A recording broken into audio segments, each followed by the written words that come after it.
The iconic flag raising on Iwo Jima stands as one of the most powerful images of World War II. Among the Marines who fought on that island was a young flamethrower operator named Don Graves. Now, at 100 years old, Corporal Graves reflects on the battle, the cost of war, and the life he has lived since. Join us as my co-host Mary Staffel sits down with this remarkable centurion, Iwo Jima survivor and United States Marine. Hey, Don.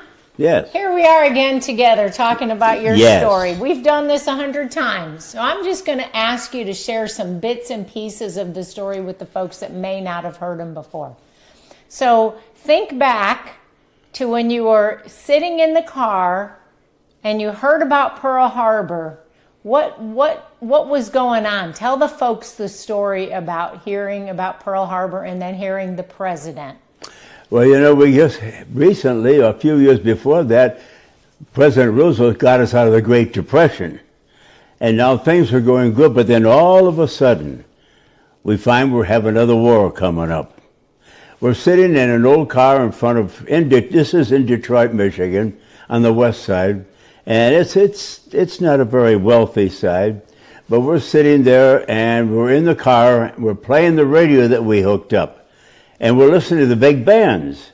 Then all of a sudden, the announcer comes on and he says, "Ladies and gentlemen, we interrupt this broadcast. The President of the United States will address the nation." And he came on, and this is what he said. Never forget it. A few weeks after that, they made a recording of it, and I went out and bought the recording for 38 cents. And this is what he said. "Yesterday, December 7th, 1941, a date that will live in infamy. United States of America was suddenly and deliberately attacked upon by the naval and armed forces of the Empire of Japan. I interpret the will of Congress and of the people. We shall gain triumphant victory, so help us God." I said, tomorrow morning I'll skip school and I'm going to join the Marine Corps. They said, "You can't, you're only 16 years old." I said, "I only got 6 months to go. I'll get the paper and come back and have my folks sign it." They said, "Your mom won't sign that paper." "She's not going to sign that paper." "Your dad will, he was a Marine, but she's not going to sign it." "Oh, yes, she will." So, Don, that's a good segue into why did you join the Marine Corps? Why not the Army or the Navy? Oh, no, I saw Jimmy Cagney. What? Oh, oh, Pat O'Brien. Those boys all played Marines. I wanted to be a Marine. I loved the uniform. I loved the history of the Marine Corps, and my father told me quite a bit. This is a different kind of an experience with my dad and a lot of those young men. He was 17, like I was. He went in the Corps at Parris Island, PI. They got the swine flu, and it killed a few of them. They could not board ship. They wouldn't let him aboard ship. And so he never saw combat. My dad liked the Corps. Once you're trained, you go through it and you're all set in an outfit, you're well equipped, but he always talked about the Corps. So it was the Corps for me, and I'm glad I did it, and I'm still proud of it.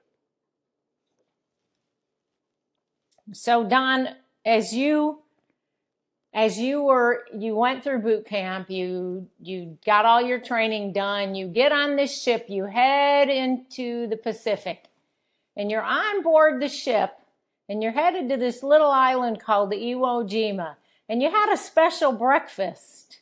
Tell us about that breakfast. Well, when we got to Saipan, we got off the transport and boarded LSTs, and LSTs took us. And when we got there, we loaded down below aboard the landing crafts. Now, the Japanese called these amphibious tractors alligators with wheels. That's what they called them. We boarded them and we rallied around for about a half hour until the commandant dropped the flag, and we headed in. But what about breakfast before that? Breakfast was brought up. There's no room down below. Now, I had a lot of eggs in the Marine Corps, but I never had a steak. And this kid next to me, I said, "Hey, buddy." He said, "Yeah." I said, "What's with the steak? How come we got a steak?" He said, "Graves, use your head. What do they do with prisoners before they execute them?" I said, "Gotcha." So Don, you hit the beach, and you're trying to take Mount Suribachi. That was the goal, right? Yeah, the goal was to take the mountains. So how many feet was that, and how long did it take you to do that? We hit the beach. I hit the beach with 300. We were backed up all the way into our legs were in the water. We could not get up. We couldn't move. If you got up, you were hit. Because 575 feet away on Mount Suribachi, they could come right down on you, and that's what was happening. John Basilone, Medal of Honor, Guadalcanal, the first one during the war. John came and left a bond tour, and he came back with his buddies. He joined us, trained with us. He was over to my right about 15 feet, and all of a sudden, everybody said, "Basilone just got it." And he was hit by a sniper and killed. That hurt our morale a little bit. His name was, we really called him Manila John. He was in Manila before the war ever started. Well, 575 feet is what my outfit had to do. When we got up off the beach to the top, we had to turn left and head for Mount Suribachi, which was 575 feet. It took us 3 days to get there, and we lost half of our men. Okay, Don, let's go back to the beach. You're on the beach, so you're taking Mount Suribachi. When was the first time you used the flamethrower? Oh, the first time I used a flamethrower was about 3/4 there. A Japanese, he must have been an officer. He jumped out from behind rocks and ran across the front of me. You know, you can't just fire. You've got to turn everything on, you know. And he went down in a hole, and I was alone. I lost my two buddies. They're supposed to be with me. They got hit. They were wounded or killed. And all of a sudden I heard, "Graves, hold up, hold up." There was a buddy of mine. He was lost. He came over and says, "I don't know where I'm at, but I'll join you." And that's good. And then we moved to that hole, and I told him what happened. And I said, "He's in there." He said, "I'll take and drop some hand grenades." No. Let's see if we can get him out.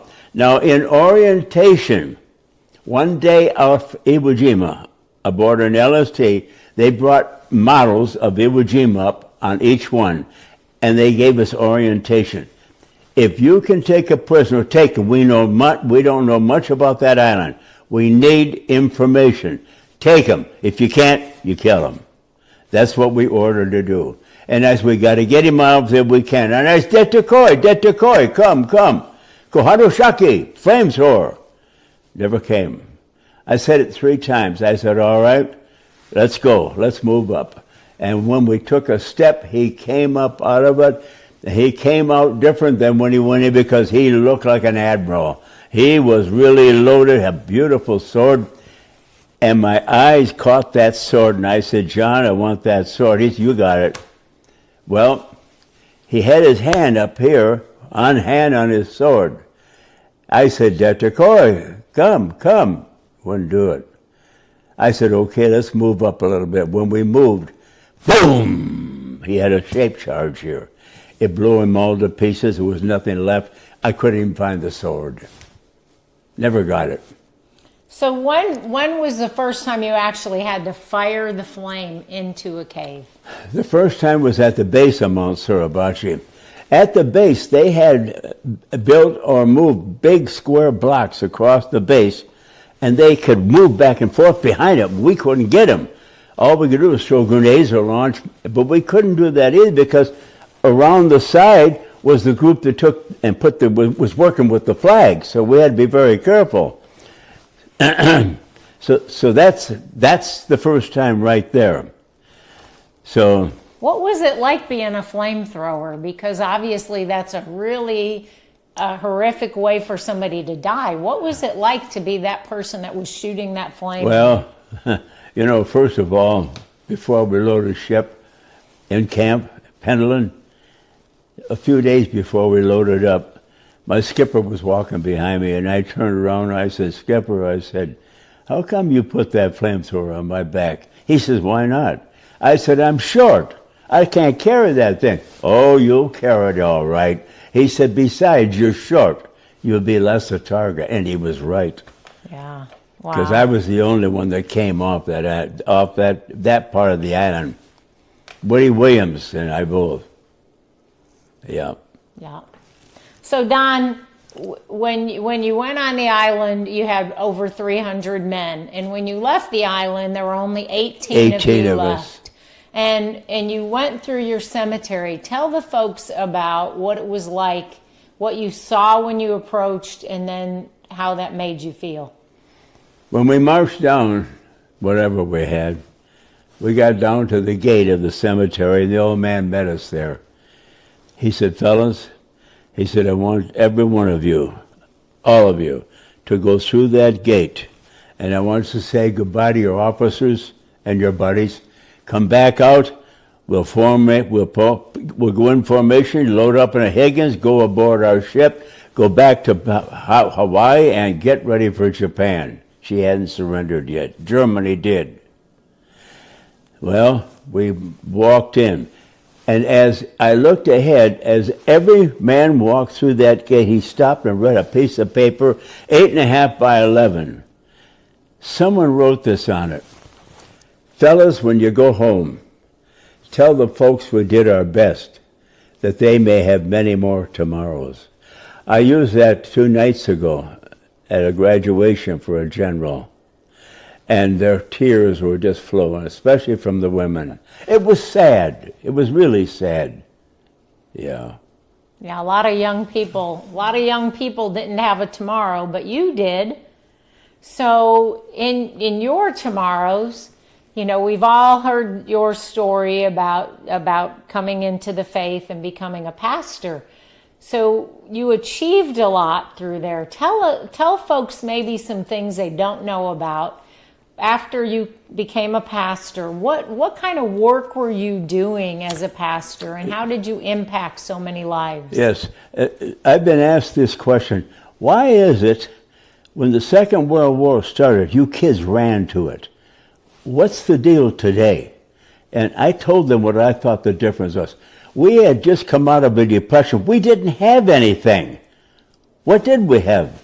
Nothing. Hardly any clothes, decent clothes. So that was just what we wanted. We wanted it. I guess maybe that's why they call us the greatest generation. Maybe that's why it was. But today, these boys leave an awful lot of material things, and they leave their car. They don't want to do that. So they're a little bit reluctant, but I will tell you this. About 4.5 months ago, I was at the base in San Diego, and I watched a graduation. I knew a couple of boys that were graduating. What a wonderful treat that was. It took me way back in 1942 when I marched on that concrete, except there's twice as much now. Twice as much in the distance. It was beautiful. These boys are ready to fight any enemy. And one of the funniest things was, I called Sean Ryan, you know, podcast. I said, "Sean, you're their favorite guy." "Why?" And I told him, all I ever heard, "Hey, Greg, saw you on Sean Ryan." "Yeah, Sean Ryan." I said, "Anybody else?" "No, Sean Ryan." So Don, if a young person today came to you and said, "Hey, I'm thinking about joining the military," why would you tell them they should join the Marine Corps? Because in the Marine Corps, the Corps takes a young man and molds him into a more mature man, a man that knows how to love his country, love everything patriotic, defend his country from the enemy. So in the Marine Corps, you learned a lot of things. You learned a lot of discipline. You learned self-control. You learned just any number of things, you know, resiliency. I mean, obviously you have to be resilient to survive what you did and come back whole. So how did that shape? How did what you learned in the Marine Corps, how did it shape what you did as a pastor? You know, it's the same thing. I fell in love with people. I love people. I'm a people person. I don't like what a lot of people do, and I don't like sometimes what I do. I wonder why I did it. It's the sinful nature. You can't control it. Not until we get rid of it. And that's the way it is. I love people. I worked at rescue missions for 7 years after I got out of the ministry at 82 years old. I've had some good experiences. If you really want to help people, learn about them. You have to know people. You have to study them. You have to get acquainted with them and find out. Over at 54th Street, the restaurant, when we go over there at night, people come by and say, "Hey, Don, saw you, la-da-da," and I'll come on, sit down, and we'll talk. Over here at the restaurant, I had two young men said, "I never thought about that. Maybe I should join." It's something to think of. They've done everything but that. So now at 82 years old, you were 82 years old when you retired from the ministry. Yes. So what was it that you did after that? After that, we moved back to Wisconsin from Tucson, Arizona. And a buddy of mine was the manager of unemployment. And he heard I was back. He called me. Now, this is before the prison ministry. And he said, "Don," he said, they're building a new prison in the other county. It's going to be a big one, modern, new techniques, new everything. You would fit in real good. Counseling. Well, they sent me over to be interviewed. And the first thing they asked me was, "Now, what are your credentials? How many doctorates do you have?" I said, "One." "Oh, one? And what is that?" "You must be born again." And they said, "Well, that's fine, but you have to be educated to counsel with these fellas." Well, they hired an ex-Lutheran pastor, and he had them. And what do you think he used for material? Playboy. They needed to know what was going on outside the prison. And he didn't last too long, and he was fired. And I took over for a few years. I was an officer at first, then I was the instructor, and I also run the warehouse. I and one other fella, issuing supplies and everything. But 5 years is about all you can really, that's all I could handle. I had to leave. Yeah. The Lord seems to use me for the ministry still. Wherever I go and speak, I always touch on it. So after you left the Marine Corps and you went into civilian life, what do you think your greatest accomplishments were as a civilian? What are you most proud of? What am I most proud of? The ministry. I hated to work inside. I couldn't stand it, and I would have a job, quit it, and get another one. The same thing. It's the same thing day after day, week after week. You get nowhere at all. You put your time in, get your pay. That wasn't for me. I even got a job in a post office in Neenah, Wisconsin, where we lived. I knew him.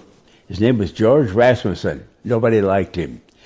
He was the postmaster, and so he gave me a job. But you start out as janitor, then you work up. So I'm pushing the broom around, and I know the guy, the postman, the mailman. They're sorting their mail. We talk, we shoot the breeze, you know. And he came up to me. I will never forget it.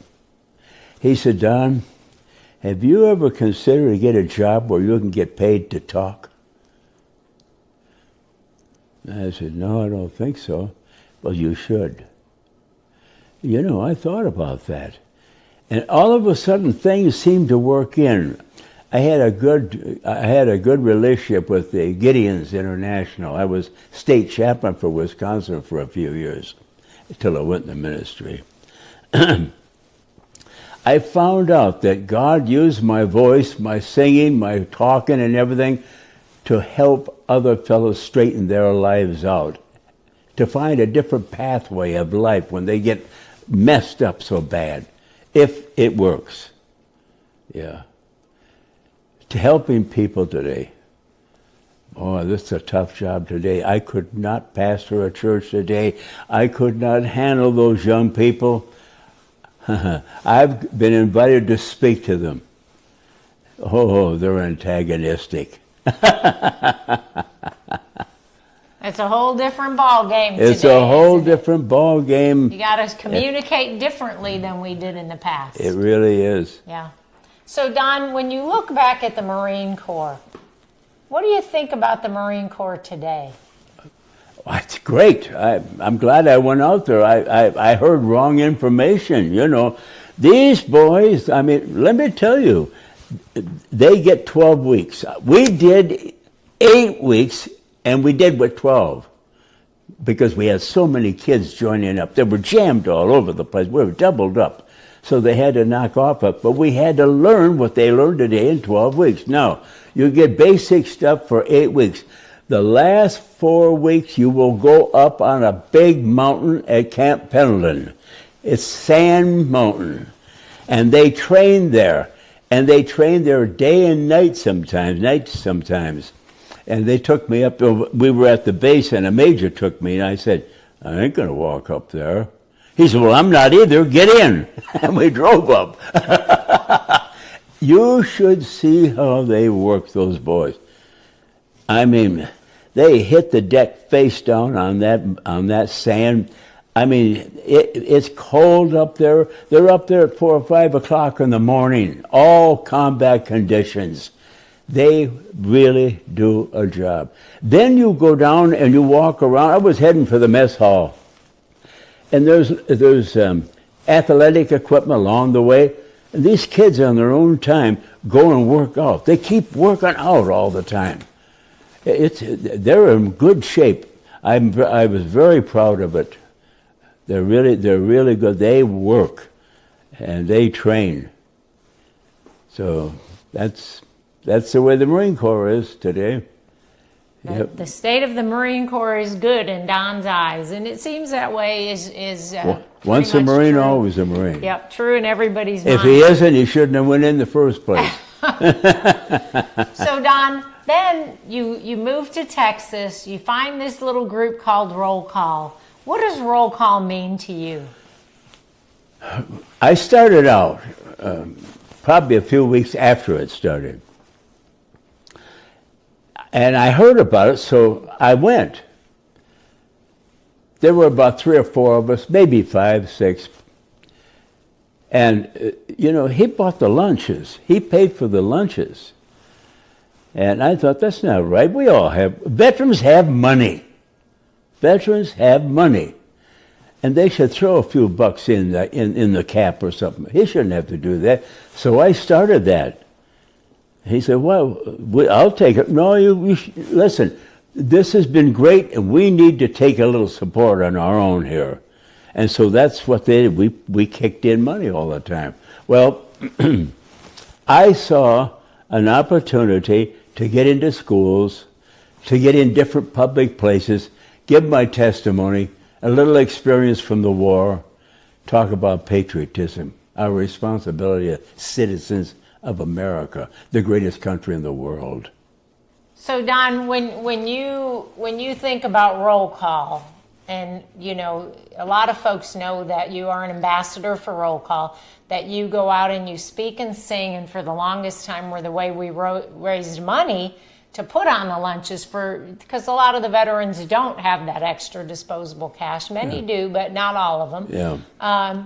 But it was on your heart to go and speak and sing and raise money for Roll Call. Why was that? What is it about coming to a Roll Call lunch? What does that mean to you? We have a lot of, I don't know what you want to, We have a lot of podcasts. We have a lot of groups that go out and speak public and all that. We're loaded with them. But there's one thing that roll call has that they don't. We want to be enriched with what we have done to our country. We don't want to forget it. We don't want it to die. It needs to be revived all the time. That keeps us going. And that's what we have. And if we lose that, we're wasting our time. Because there's other groups.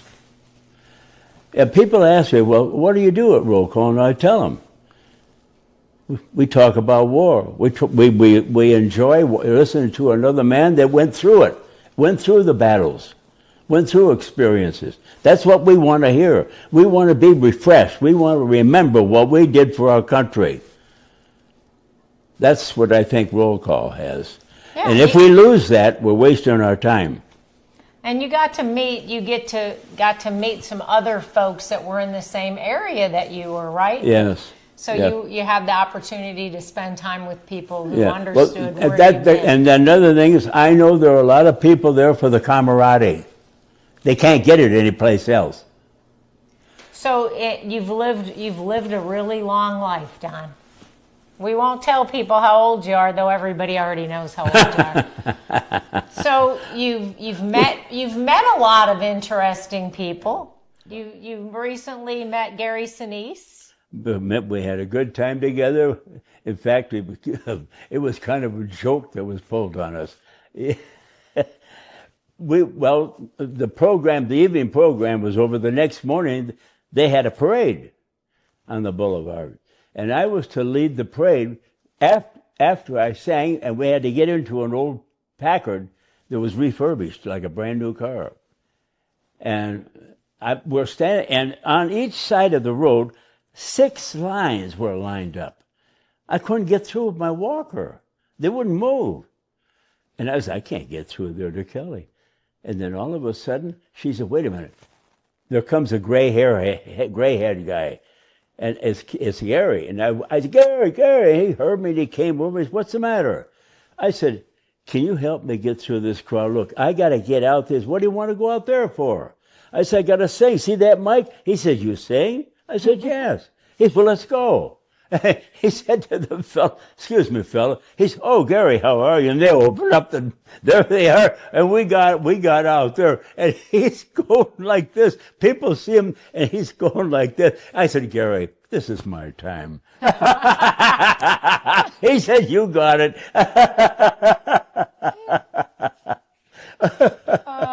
It was a great time. Yeah. That album right there has the whole thing right in it, right there. And there's a video. So, Don, you've met a lot of interesting people like Gary Sinise, but I did. Is there somebody that you would like to meet that you have not yet met? Well, I haven't met Donald Trump yet, but I got a birthday greeting from him. It's on the wall out there. I said to my kids, I said, wait a minute, Donald Trump doesn't know me. We never met. And then all of a sudden I thought of it. He'll probably hear me. It was the old General Madsen, Mad Dog. He was his Secretary of Defense, and he told them about me. And so Donald Trump sent me that beautiful letter. I thought it was great. He makes contact with people. He really does. So if you could meet anybody, it would be Donald Trump. That's on your bucket list. Yeah. So still to do. It'll happen. To do. Huh? I said still to do. Meet Donald Trump. So you've been through a lot of stuff in your life. Yes. What brings you a sense of peace? What makes you feel like it's going to be okay? Well, if I say it's not going to be okay, I'll die. People die. They just give up and quit, and they die. They fade away. That's it. No, I'm looking forward to it. Will you get some more meetings? I'm working on it. Well, we got to get some meetings going. But what gives you a sense of peace? What makes you feel like, I can breathe and it's okay? What gives you that feeling of peacefulness? That's a good one. Wherever I go, American Airlines has flown me all over. Every plane I've been on, when I walk on, they'll say, "Mr. Graves, how are you?" We have fun on the plane. I sing. We have people, I get the people to sing. We just have a good time. I'll say to the skipper before we take off, as I come in, I'll say, "We're going to have a party." He'll say,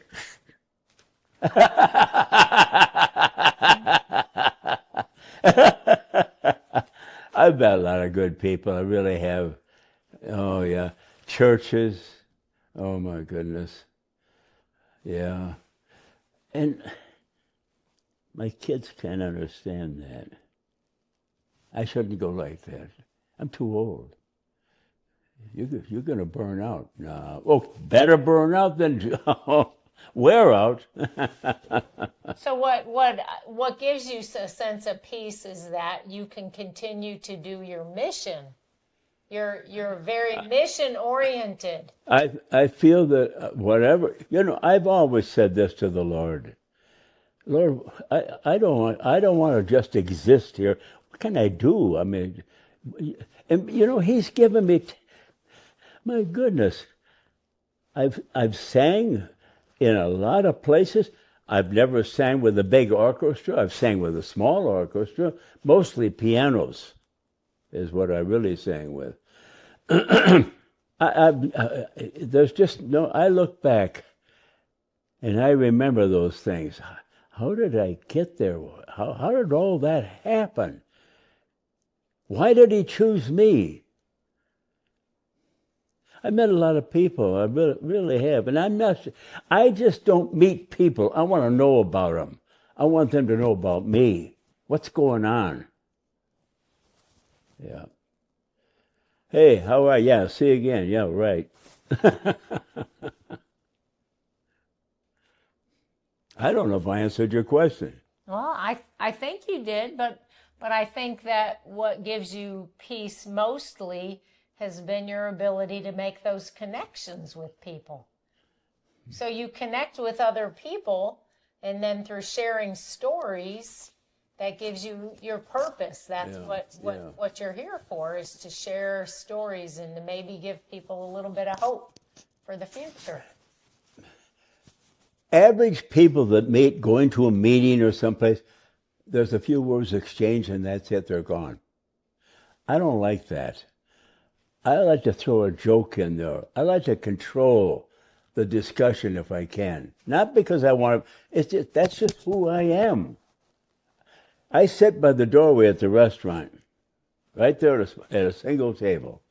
And people come by and they'll say, "Hi, Don. Hi, how you doing?" I'll shake hands and I'll ask them a few questions. We'll get to talking. Then someone will come over and stand there and talk also. I mean, this is what we do. Yep. I love people. So what do you have planned for the next 5 years? What's on your list of things to do? I've already talked it over with the Lord. Lord, is it possible that you can allow me and arrange things for me to continue doing what I'm doing? I mean, the singing's good. I still hit the notes. But you know what? I am forgetting. And that's natural. We wear our brains out. I know, I forget. I'll go out there and say, "What did I come out here for?" Oh, heck, I'm not I think a lot of us do that. I'll go back where I started. Then I go, "Oh, yeah, now I know."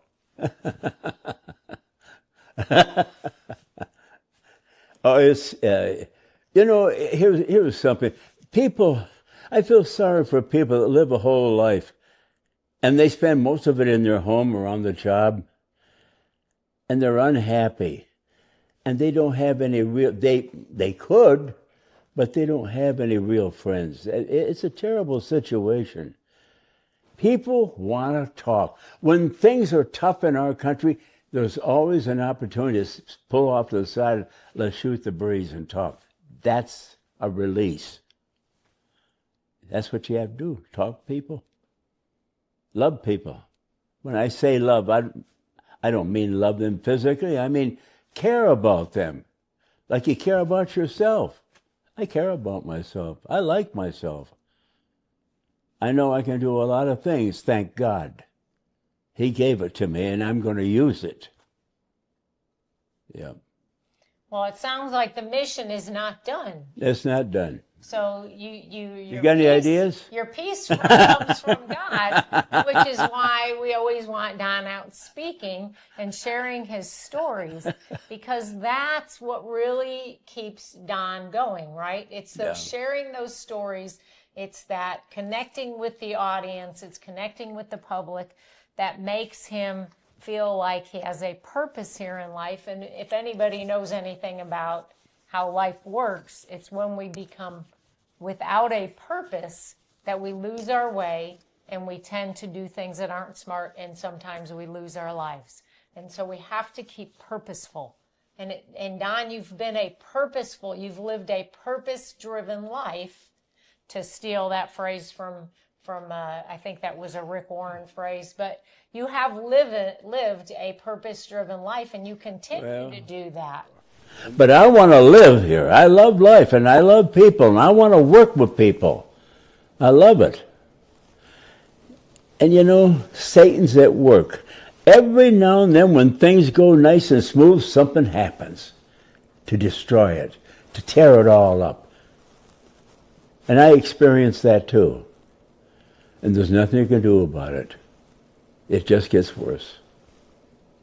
You can't fight it. All right. Well, I met and I knew Jeremy. He wanted to do a podcast, so we went to his house. We did a good podcast, real good one. And he has a studio. He takes a photograph studio. It's quite big. And he made 8 shots to get the one he wanted. And he put that on the internet. And when I would speak back then, I always mentioned Ireland.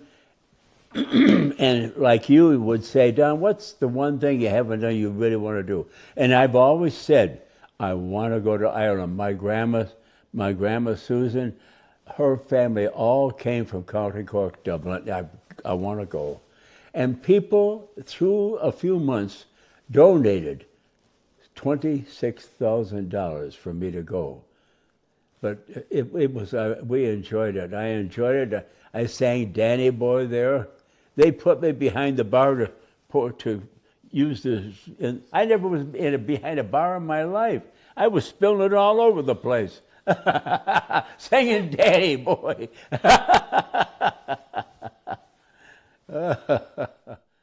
This is what I sang there in the pub.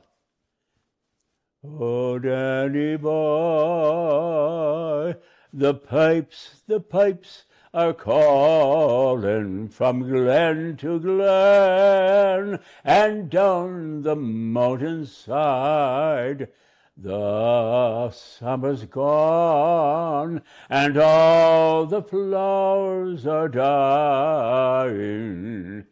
'Tis you must go, and I must bide. But come ye back when summer's in the meadow, and all the flowers are all in sweet array. It's I'll be here in sunshine or in shadow. Oh, Danny boy, I love you so much. So Don, a couple of years ago, you met some songwriters, and they were working on a little tune that had something to do with you. You want to tell us about that? It was a couple of years ago, and these two fellows were there, and they put music show on, and I sang. And they somehow, and I gave my story about invading Iwo Jima, the sands of Iwo Jima. We talked about the sand and everything, the reaction from getting too much of it and all that. And I didn't hear a thing about a song, but then afterwards, I found out that they were going to write a song about me and the sand of Iwo Jima. Well, a couple years later, we went, just a while back. Okay, so before we go there, because we want to get it kind of in the right order, right? So you met these guys, they heard your story, that sparked their imagination, and they went, wow, we got to write a song. Yes. Right? Yes. So they were very intrigued by what they heard from you, and again, that's that Don sharing his stories that make people stop, and it kind of hits you in a way, right? Yeah. So then fast forward, this year in May, we had your 100th birthday party. Yeah. What an amazing event was that.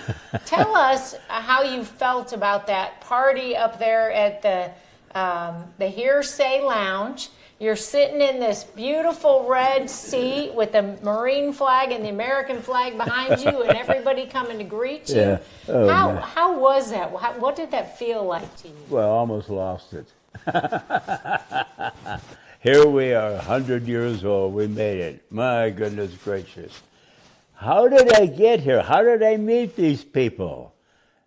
10 years before that, and if someone would have said that, you're crazy. And I got a beautiful white baseball shirt. It's just beautiful. Yeah, from the Rangers. Yeah, right? from the Rangers. And, yep. You had the beautiful Marine Corps cake. Yes, it's beautiful. I have it hung up in there. And you had dozens of people that wanted to shake your hand and take pictures. It was really something. It really was. It was great. I sat on the couch, and I'm telling you, my hand was getting sore. It was great. Probably your cheeks, too, from all the smiling, taking pictures. Yeah. I haven't gone back to a game yet for quite a long time, and they'd be out of there. Yeah. Yeah, I think it was that Don asked him, did you ask him, do you need me to go play tonight? I did. Do you remember asking him that when I he did gave ask you him. the jersey? Oh my gosh! Yeah. So that was pretty funny when you asked it was that question. it was a very nice program, very nice birthday. It was well done. It was really beautiful, the biggest I ever had. But you know, when we went to Nashville, we walked in the studio and they set us down. We're right there where they're working, and the fellow that did all the supervising, poor Lee Greenwood, he was doing my song, and every few words, oh, hold it. It took 7 hours to make that recording. 7 hours. We stayed there. I was falling asleep. Most of us were. It was really something, and that was a great. Then they took us to the old Nashville, where all the shows are. And I looked on the wall, and there was Eddie Arnold with his recording, and he signed it. Loretta Lynn, and all of them are there, you know. And I looked at Eddie Arnold, and this fellow is in charge of everything. He's going to do a recording. I walked over to him, and I said, "Can't we get Eddie Arnold back here?" He says, "I don't think so." Well, listen to this, I said. What's he doing in my world? What's he doing in my world? Don't let a man steal your castle, or he'll steal your castle from you. Hey, that's a woman. He laughed. He said, "Nope, we can't go back that far." It was beautiful. We had a great trip there. It was a good trip. All the trips have been great. It really have, yeah. And you were the oldest, if I remember right, you're the oldest person to sign a recording contract. Yes, that's right. That's right. My goodness. I didn't like that. It reminded me of how old I was getting.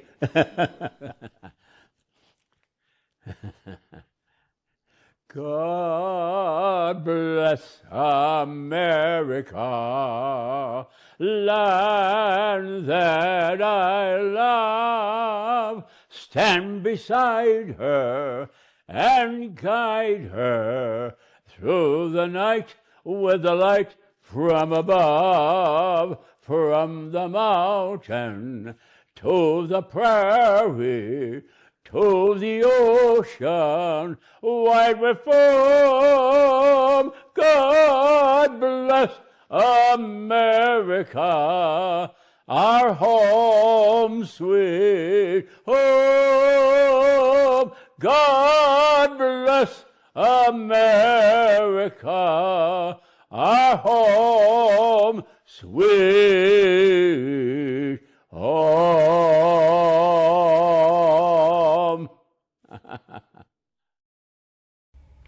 And that is our friend Don Graves on Hometown Heroes Podcast. For information about Roll Call, visit our website at roll-call.org. Use the QR code to subscribe to our YouTube channel, The Voice of Heroes. Thank you so much for joining us today on Hometown